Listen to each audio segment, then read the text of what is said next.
కానీ సరే ఎస్పెషల్లీ ఈ విషయంలో ఈ టోటల్గా అసెంబ్లీ ఎపిసోడ్లో చంద్రబాబు నాయుడు వ్యవహరించిన తీరు మీద ఆయన పార్టీ క్యాడర్లో కూడా ఒక మిశ్రమ స్పందన. అంత మంచితనం చంద్రబాబు నాయుడు చూపించాల్సిన అవసరం ఏంటి అనేది, మరి నిజంగానే చంద్రబాబు నాయుడు ఆ కన్సర్న్ చూపించాలనుకుంటున్నారా? నిజంగానే ఆయన ఇప్పుడు చంద్రబాబు నాయుడు గారు ఎట్టి పరిస్థితుల్లో అవుట్ ఆఫ్ ది వే వెళ్ళండి. ఒకటి. రెండు, ఆయన కక్ష సాధించే మనస్తత్వం అసలు కాదు. ఆ స్వభావం రాదు ఆయనకి. మనం ఆయన నుంచి కోరుకోకూడదు. First point. మరి ఎలాగా లోకేష్ ఉన్నాడు కదా, మీరు శంకరాభరణం పాడండి. ఆయన లేకపోతే పవన్ కళ్యాణ్ కూడా తన్నులు, వీళ్ళందరూ తన్నులు తిన్నవాళ్ళే కదండి. ఇప్పుడు మీరు ఎవరికో ఎంజాయ్ చేసినట్టు కాదు, వాళ్ళు వదిలేస్తే.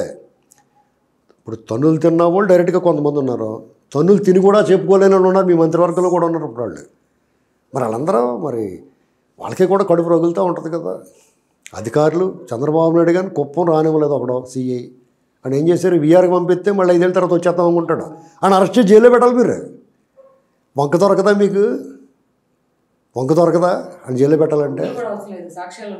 సాక్ష్యాలు ఉంటే వాళ్ళు తప్పు చేసిన నిజంగా మీరు దొంగ కేసులు పెట్టకలేదు. ఇప్పుడు వీళ్ళకి అదృష్టం ఏంటంటే జగన్మోహన్ రెడ్డి గ్యాంగ్ మీద కానీ వీళ్ళు ఏ రకమైన చర్యలు తీసుకోవాలన్నా వీళ్ళకి దొంగదారులు ఎక్కలేదు, రహదారిలోనే వెళ్ళొచ్చు. వాళ్ళ దగ్గర మీరు ప్రజలు ఏం కోరుకుంటున్నారంటే చంద్రబాబు నాయుడు గారే పనివాడు, జగన్మోహన్ రెడ్డి పనికి మాలినవాడు అని డిసైడ్ చేశారు. ఈవెన్ పవన్ కళ్యాణ్ గారు కూడా అదే చెప్పాడు. దాన్ని కూడా పవన్ కళ్యాణ్ కూడా అది చెప్తున్నాడు అనుకున్నారు వాళ్ళు. బీజేపీ వాళ్ళు కూడా సరే బాబు అతనైతేనే పర్లేదు అన్నట్టు వచ్చారు వాళ్ళు. అంటే అన్ని రకాలుగా చంద్రబాబు నాయుడు గారికి ఆమోద ముద్ర వచ్చింది. ఇది ఎప్పుడు ఈ రెండు కలయికలు ఈ మధ్యకాలంలో జరిగిన గత 3 ఏళ్ల క్రితమే ఒక అతను ఆర్టీసీ అతను సాక్షి విలేకరు కొట్టేస్తుంటే అయ్యా చంద్రబాబు ఎక్కడో రా బాబు అని 3 ఏళ్ల క్రితం అన్నాడు కదా. అంటే ప్రజలు అప్పటికే డిసైడ్ అయిపోయారు, బాబు చంద్రబాబు గారు రండి బాబు గజేంద్ర మోక్షంలాగా అన్నాడు. గత సంవత్సరం ఈ పొత్తులు గిత్తులు లేనప్పుడే 3 ఎమ్మెల్సీ సీట్లు గెలిపించారండి రాష్ట్రం మొత్తం మీద. 4 సీట్లు వచ్చినాయి. కాబట్టి దీని అర్థం ఏంటి, ఆల్రెడీ టీడీపీ వైపు ఉంది జనం, పబ్లిక్ ఒపీనియన్. వీళ్ళకి అలవటం వల్ల ఇంకా తుఫానుగా మారింది, అగ్నికి ఆజ్యం తోడైంది. ఇది ఒక రకం. ప్రజలు చంద్రబాబు నాయుడు గారు డెవలప్మెంట్ చేస్తాడో, మన భవిష్యత్తుకి భరోసా ఇస్తాడో, ల్యాండ్ ఆర్డర్ కాపాడుతాడో, మనం ప్రశాంతంగా ఇంట్లో పడుకోవచ్చు, సుఖంగా ఉంటుందిరా బాబు, ఉక్కిరి బిక్కిరి అవ్వకలు బిక్కుమంటూ ఉండక్కర్లేదని అదొక మనశ్శాంతం ఉంటుందని. జగన్మోహన్ రెడ్డిని దెయ్యంలో భావించారు వాళ్ళు. దెయ్యం ఉన్న ఇంట్లో కాపురం ఉన్నట్టే అలాగ. అంటే ఇంట్లో దెయ్యం ఉందంటే మనం మనశ్శాంతిగా పడుకోగలమా? ఎంత ఒక్కో గదిలో అన్ని రకాల సౌకర్యాలు ఉంటే ఒక గదిలో లేకపోయినా, అంటే కొంతమంది రెడ్లకి బాగున్నా కొంతమంది బాగోపోయినా అన్నట్టుగా అన్నమాట.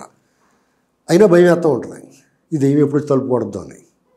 అలాంటి ఈ దెయ్యం వెళ్ళిపోయింది అయినా భయం ఉంటుంది అలాగా, మళ్ళీ కానీ వస్తుందేమో అని. వీళ్ళు మళ్ళీ రాకుండా చూడాలి కదా. మళ్ళీ రాకుండా చూడాలంటే ఆ దెయ్యానికి సంబంధించినవి అవి ఏమని కూడా ఆనవాళ్ళు ఉండకూడదు కదా, వాళ్ళందరినీ తరివేయాలి కదా. రాజకీయాల్లో ఉండకూడదు. వాళ్ళు బతుకు చిత్రం చేయాలి, వాళ్ళు కడుపు కొట్టమని అడగట్లా. వాళ్ళ దగ్గర జగన్మోహన్ రెడ్డితో పాటు దోపిడీకి సహకరించిన వాళ్ళు ఎవరున్నారో, జగన్మోహన్ రెడ్డి బందిపోటు గజ్జి దొంగ, అతను రాష్ట్ర సంపదను కొల్లగొట్టేశాడు, బయట నుంచి అప్పు కూడా తెచ్చి కొల్లగొట్టేశాడు. ఇప్పుడు దొంగోడు దొరికాడు, రికవరీ చేస్తారా చేయరా? ఎలా రికవరీ చేస్తారో ఏమండి, దొంగగారండి మీరు ఏం దొబ్బారు ఇచ్చేయండి అంటే ఇస్తాడా? మీరు చెప్పండి. ఫెడరల్ బిల్ అయితే ఇస్తాడు, చెప్తాడు బాబు అక్కడ పెట్టానండి ఆడికి అమ్మానండి అంటాడు. అవునా కదా. అలాగే వీళ్ళకి ఈడేప్పుడు ప్రతి స్పెషాలిటీ ఏముంది, rule is a rule of all అని కదా. మన రికవరీ బట్టలు ఇప్పకుండా మామూలు కొట్టచ్చు, మామూలు దొంగలు బట్టలు ఇప్పేసి కొడతారు, ఇతను బట్టలు ఇప్పకుండా కొట్టండి, పోలీసులకు చెప్పండి, రికవరీ చేయించండి. ఆ కర్ర తీసుకునేలాగా ఒకటి పెద్ద లావుపడ్డాడు వస్తేనే చెప్పేస్తాడని నాడు భయం కదా. 7 లక్షల కోట్లు వస్తాయి రికవరీ. ప్రత్యేక హోదా కావాలా మీకు? ప్రత్యేక హోదా కావాలా ఏంటండి?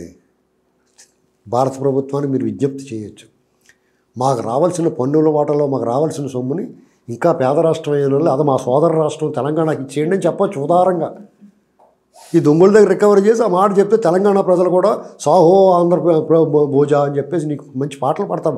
ఈ గద్దర్లాటోళ్ళు, ఇప్పుడు ఇంకో గద్దర్ అన్న ఉన్నాడు కదా, అభినవ గద్దర్ పాటలు మళ్ళీ మా చంద్ర అన్న అని పాడేస్తాడు పాట.